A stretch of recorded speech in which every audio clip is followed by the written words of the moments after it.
Aí começa a dúvida. E agora? Faz o quê? O que o Lula faz? Indica? Tenta indicar?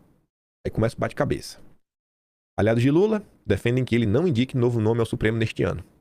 A avaliação que se Lula apostar em uma nova indicação corre o risco de sofrer uma nova derrota e ser ainda pior para o governo ano de eleição. Além disso, esses aliados lembram que não haveria tempo hábil para que o novo indicado fosse sabatinado ano de eleição. Cara, dificilmente o Congresso vota propostas e analisa indicações após o recesso de julho. Por outro lado, há uma ala governista que defende que Lula se posicione e envie ao Senado um nome considerado irrecusável. Apesar de não citar nomes, eles dizem que o ideal seria indicar uma mulher negra ao cargo. Aí por que eles estão falando isso? Aí a CNN que vai trazer esse complemento. Derrota de Bessias impõe dilema a Lula sobre nova indicação. A derrota de Bessias impõe dilema ao Lula. Com as eleições próximas e o tempo escasso para uma nova votação ainda este ano, o plano avaria dois caminhos: forçar uma indicação imediata em risco acelerado ou adiar a decisão para ano que vem, correndo o risco de deixar para o Flávio. Vai ser o Flávio. Senadores da base do governo ouvidos pela CNN entendem que o Planalto precisa fazer um cálculo político para uma possível nova indicação. Eles consideram que Lula pode partir para o enfrentamento ao Senado e apresentar um novo nome na tentativa de capitalizar politicamente o embate. A ideia seria indicar um nome mais palatável, que, em caso de nova rejeição, desgastaria a imagem do Congresso. Aí você mandar uma mulher negra, aí se for rejeitada, é o Congresso que vai ficar queimado. Eu acho que isso não vai acontecer, viu?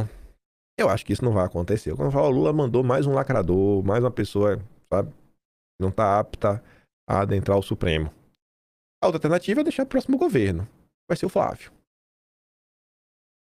Lula não deve indicar outro nome, dizem aliados.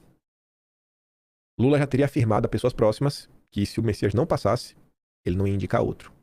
Tanto que, em entrevista após o resultado, após o Messias ser rejeitado, o Everton Rocha, que foi o relator do Messias, falou: Lula sabe como funcionam determinados movimentos ou recados, mas o mais importante é que ele tem maturidade suficiente, tenho certeza que ele vai chamar toda a base do seu governo e vai conversar. Lá atrás, Lula já tinha me dito que não iria mandar outro nome caso isso acontecesse, então não vamos discutir nomes. O que está se discutindo é que impuseram a derrota a uma pessoa que nada tinha a ver com o processo eleitoral. Não, tinha não. Era só um petista de carteirinha. Bom, né, ver que o Lula não vai mandar?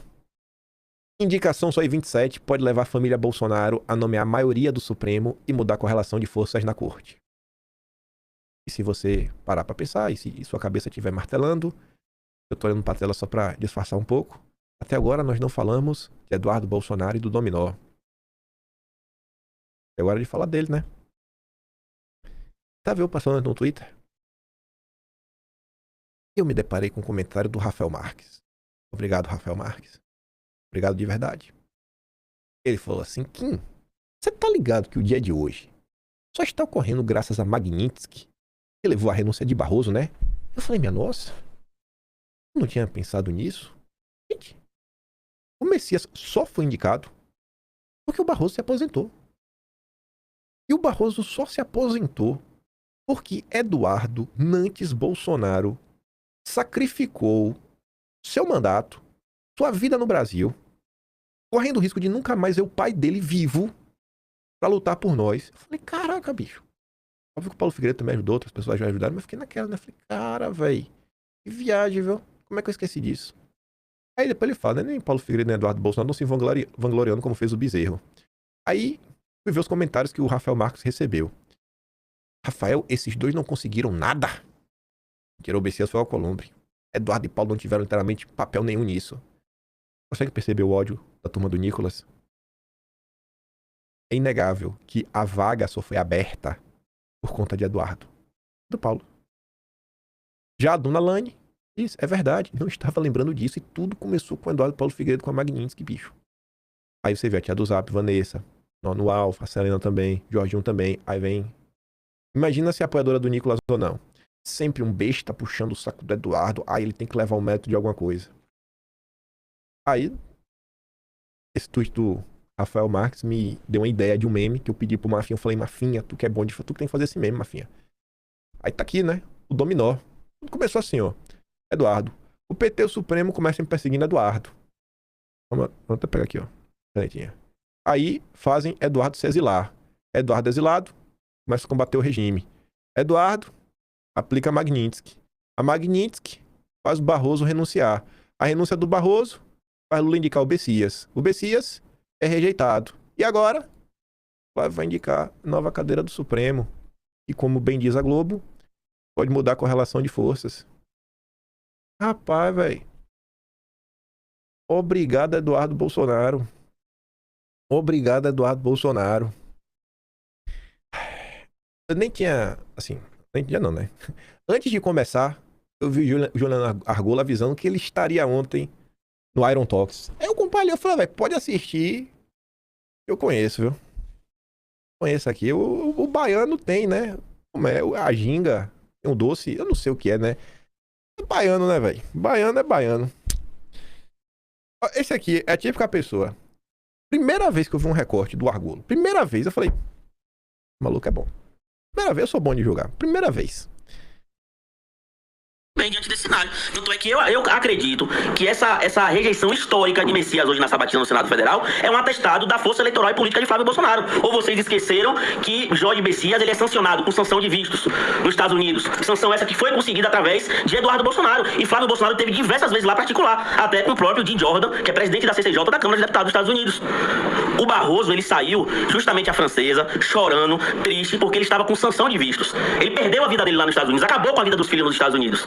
E agora o governo Lula tentou substituir com mais um amiguinho que também estava sancionado. E o Senado Federal deu a resposta porque está se criando um ambiente político necessário para a gente implementar as reformas que a gente quer. E isso é paulatino. Infelizmente, não vai conseguir resolver com uma solução mágica automática. Entendeu? Sim, isso aí que você acabou de dizer. Inclusive, vou trazer um exemplo para você aqui. É que essa semana passada eu estive lá na Assembleia Legislativa de São Paulo, a convite do deputado Gil Diniz. Um deputado, inclusive, que muita gente fica dizendo por aí que é fiscal de post, que não trabalha, que não faz nada. Ele me convidou para uma sessão solene que ele fez, que ele estava participando lá como proponente, que foi em memória às vítimas do genocídio armênio na Namíbia em 1915, que era um povo cristão. E esse povo cristão, eles têm bastante imigrantes e descendentes aqui no estado de São Paulo. E terminou essa solenidade lá por volta das 10 horas da noite, e quase lá para meia-noite, uma hora da manhã, Gil Diniz me recebeu no gabinete dele.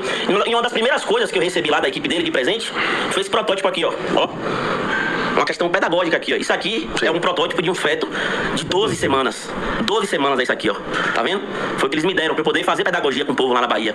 E o Jorge Messias, ele foi o cara que deu um parecer no ADPF do PSOL que autorizava a sistolia fetal, que é injetar cloreto de potássio no coração de um bebê de 22 semanas. Esse aqui é de 12, viu, pessoal? Esse aqui é de 12. Então será que esse pessoal que diz que Gil Diniz não trabalha tá certo? Que tava lá até altas horas recebendo um cara da Bahia, que veio trazer as coisas da Bahia atrás de apoio pra poder enfrentar a criminalidade lá, que hoje a gente tem 21 facções criminosas atuando no nosso território. Então as pessoas elas têm que passarem a se politizar, entender o processo político como um todo, não ficar com torcidinha, lado A, lado B, se politize. Isso é o que eu tô pedindo aqui. Perfeito, eu também. Politize? Politizem-se! Vocês estão entendendo? Sem querer puxar ainda mais o saco. A única pessoa hoje pra mim, que eu vejo ainda em podcast, apto a falar alguma coisa na direita, é o Juliano. Na boa. Pode assistir aí, velho. Nunca vi, eu não vi assim, não parei pra fazer uma análise profunda de todos os podcasts que ele participou, mais do que ele foi, inclusive os debates que ele participou com a turma do MBL. É assim, ó, metralhadora de fatos, empilhamento, do jeito desse Superman maluco, empilhamento. Esse é bom, pode botar fé aí que esse aí, vou lá junto. Tu já viu aqui 2 minutos de papo, e tu viu como é que foi toda essa turma aí quando vai nesse podcast da vida, né? Toda vez que essa turma inventa debater com alguém, se não for pra ser assim, vai melhor nem ir, pra não queimar o filme da direita. E aí o Dudu só postou isso daqui, né? Plano de cabecias para a vaga do Barroso. A vitória de hoje foi construída a muitas mãos, mas ela só foi possível pois Barroso saiu do Supremo. Tem esperança, persevere, não parar, não precipitar, não retroceder, nós venceremos. Valeu, Dudu. Honrando aí, viu? Honrando seu pai. Tenho certeza aí que seu pai ficou muito feliz, viu? Nosso Jair, eita, o Jair ontem, cara, já tá feliz, viu?